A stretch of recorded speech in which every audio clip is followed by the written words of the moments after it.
Man, when you run hard in the paint, just the way like everything gets worn out.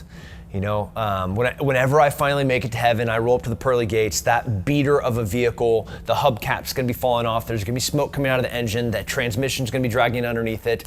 You know, there's not gonna be a piece of leather left on what was the beautiful interior of this vehicle.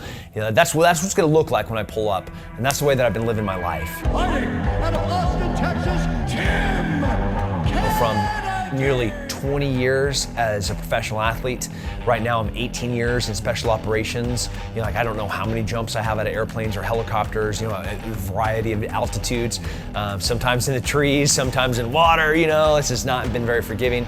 Obviously, having been in war for the past 20 years, I have deployments to Middle East, you know, Afghanistan, Iraq, and none of that is kind to your body. And my knees are trashed.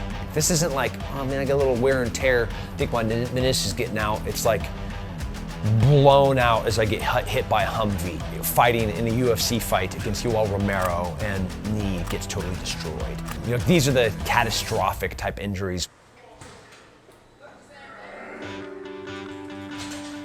Dr. Burns and I had a mutual friend, and that mutual friend is another special operations guy whose knees were also trashed, and Dr. Burns had cut him. What I needed was to get back on the horse. I needed a quick recovery, so I needed a legitimate surgeon. I needed one that understands this life and the demands that this life has. And to get a recommendation, you know, for Dr. Burns, and then, you know, meeting Dr. Burns, getting a little bit of his background, and especially as a military guy, trust isn't something that is given, it's earned.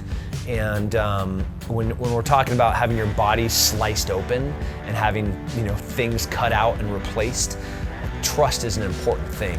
And that was something that was easily earned with Dr. Burns. You know, like I'm back to doing insanity workouts. I'm back to watching my friends throw up in trash cans in the middle of workouts. You know, I'm back to jumping out of airplanes and helicopters. I'm back to finning through the middle of the ocean. You know, if I'm running in Afghanistan, grabbing somebody, trying to run for my life, and my knee gives out, I'm dead. And so are the people with me. So it's not just this quality of life that I need. Like, that's not my life. My life is a little bit more than that. And I have to have the confidence, and I have to have belief, and I have to have trust that I'm gonna be able to do this again. And I'm gonna do this till the day I die. And kind of need these bad boys.